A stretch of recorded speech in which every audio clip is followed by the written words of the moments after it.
Olá pessoal, eu vou falar nesse vídeo do último método descritivo que a gente vai estudar, que é o método do rebatimento. Então a gente já viu o método da mudança de planos, o método da rotação, e agora a gente vai ver o método do rebatimento, que nada mais é do que um caso particular do método da rotação. Quando a gente usa a expressão rebater o plano alfa sobre o plano beta, o que a gente está querendo dizer é que a gente vai girar o plano alfa. Então, por exemplo, nessa imagem, o plano alfa seria esse azul. A gente vai girar o plano alfa em torno de sua linha de interseção com beta, que seria essa linha verde, até que um fique sobreposto ao outro. Então, o rebatimento é isso, é girar um plano em torno da reta de interseção deste plano com o plano no qual ele está sendo rebatido, até que os dois coincidam, fiquem sobrepostos.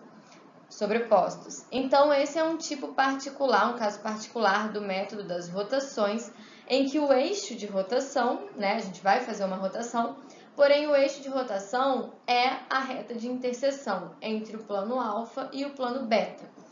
Esse eixo de rotação, que está representado aqui pela reta RS de verde, é denominado charneira, tá? Então, o nome desse eixo é charneira. O nome dado à operação contrária ao rebatimento, ou seja, se a gente já fez o rebatimento de uma reta e quer voltar com ela para o seu posicionamento original, o nome dessa operação é alçamento. Então, aqui na figura, a gente tem um ponto A no espaço, tá?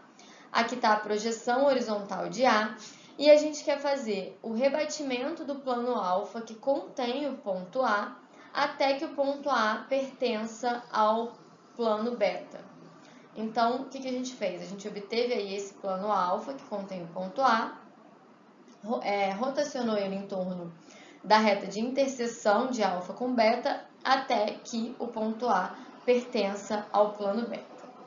Então, gente, como que é feito esse procedimento de rebatimento, Nessa figura aqui, a gente tem do lado esquerdo uma reta P no espaço pertencente a um plano alfa, e aqui os dois planos de projeção, o plano π' e o plano π. Essa representação está feita aqui à direita em épura, Então, a gente tem o ponto P, projeção π', projeção P, os traços do plano alfa que contém P em épura. Daí, qual que seria o passo a passo para a gente obter o rebatimento desse ponto P aí em torno do traço alfa-π, Até que a projeção P' fique sobre o plano de projeção horizontal. Primeiro, a gente traça uma reta paralela e uma perpendicular à charneira, então a gente está considerando que a charneira é o nosso traço alfa-π, então vai traçar uma reta paralela e uma perpendicular à charneira, passando pela projeção horizontal do ponto P. Então, as duas retas partem da projeção horizontal do ponto P. Marca sobre a paralela a cota do ponto P. Então, como está demonstrado aqui, a gente vai marcar o valor da cota, Então, a distância do ponto P' até a linha de terra, a gente vai marcar nessa linha que é paralela e parte de P, paralela charneira e parte do ponto P. Em seguida, a gente vai obter um triângulo de rebatimento, que é esse triângulo que está achurado em azul. Então, ele é um triângulo composto por um dos seus catetos vai ser a cota de P, o outro vai ser a distância da projeção horizontal de P à charneira, e a hipotenusa é a ligação desses dois pontos aí que a gente obteve. E aí, o quarto passo é girar esse ponto P até encontrar a perpendicular. Então, a gente vai colocar aí o centro do nosso compasso nessa localização onde está o laser. O grafite a gente vai colocar lá no valor onde está a cota e vai rotacionar o nosso compasso até que ele encontre com essa reta perpendicular à charneira. Quando ele encontrar, a gente tem ali o nosso ponto P1, que é o ponto P rebatido sobre o plano alfa, sobre o plano π, desculpa. É o ponto P pertencente a alfa, rebatendo alfa sobre o plano π, que é o plano horizontal de projeção. Daí, eu já falei como é feito o rebatimento de um ponto, agora a gente vai partir para o rebatimento de uma reta. No caso do rebatimento de uma reta, a gente precisa observar um detalhe, que é o fato de que a reta precisa pertencer ao mesmo plano da charneira, né? Porque se a reta não pertencer ao mesmo plano da charneira, significa que ela não pertence ao plano alfa. Como a gente vai rebater um plano, uma reta sobre um plano que não pertence a ele. Então, antes de começar o rebatimento, a gente precisa verificar as condições de pertinência aí de reta e plano para saber se a reta que a gente quer rebater pertence ao mesmo plano da charneira. Como a charneira é o traço do plano normalmente, então é só a gente verificar se o traço da reta, quando ela tem traço, pertence ao traço daquele plano. Então, no caso da reta ser oblíqua ou perpendicular, a gente vai verificar se o traço da reta vai estar localizado sobre a charneira.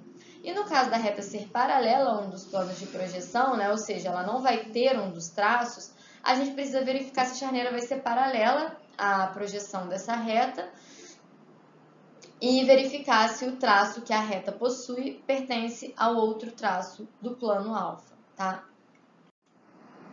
Então, eu vou fazer aqui um passo a passo rápido do rebatimento de uma reta. Então, nesse caso, a gente quer rebater a reta AB, não tem nenhum plano ainda. E aí, para que a charneira exista no mesmo plano dessa reta, a gente vai definir qual é a charneira, a gente precisa que ela passe pelo traço horizontal da reta, né? Caso o rebatimento seja feito no plano de projeção horizontal. Então, vamos considerar essa realidade. Vamos fazer o rebatimento sobre o plano de projeção horizontal. Então, o primeiro passo vai ser obter o traço horizontal da reta AB. Então, a gente fez ali o prolongamento da projeção vertical de AB até chegar na linha de terra. Obteve a projeção vertical do traço horizontal de AB. Depois desceu com uma linha perpendicular à linha de terra, até que essa linha encontrasse com o prolongamento da projeção horizontal da reta AB. E aí a gente obteve aqui o traço horizontal da reta AB. Em seguida, é possível traçar a charneira em torno da qual será feito o rebatimento. Então, a nossa charneira, que é essa reta azul, precisa unicamente passar aí pelo ponto H, tá? Se ela passar pelo ponto H, a gente pode fazer o rebatimento dessa reta. Efetua-se, então, o rebatimento de um dos pontos da reta da forma que foi explicado anteriormente. No caso aqui foi escolhido o ponto A, dando origem ao ponto A1, que é o ponto rebatido. Daí, o nosso traço horizontal da reta, né, aquele ponto H, além de pertencer à charneira, ele também precisa pertencer à reta rebatida, porque ele está localizado sobre o eixo de rebatimento. Então, ele não vai se movimentar, né? Ele pertence à reta AB e ele não vai se movimentar por estar localizado sobre o eixo. Então, ele também precisa pertencer à reta rebatida. Daí, depois que a gente obter o ponto A1, é só a gente traçar uma reta partindo de H e passando por A1, que a gente vai obter a reta AB rebatida, né? E aí a gente prolonga essa reta até que ela coincida ali com a linha de chamada que parte do ponto B, tá? Então é isso, esse é um método do rebatimento. Eu também não vou entrar muito a fundo nesse tema por causa do tempo, mas é basicamente isso. A gente vai utilizar esses métodos descritivos agora para fazer as seções planas de poliedros, tá? Vocês vão ver isso nos próximos vídeos. Muito obrigada pela atenção, um beijinho, tchau, gente!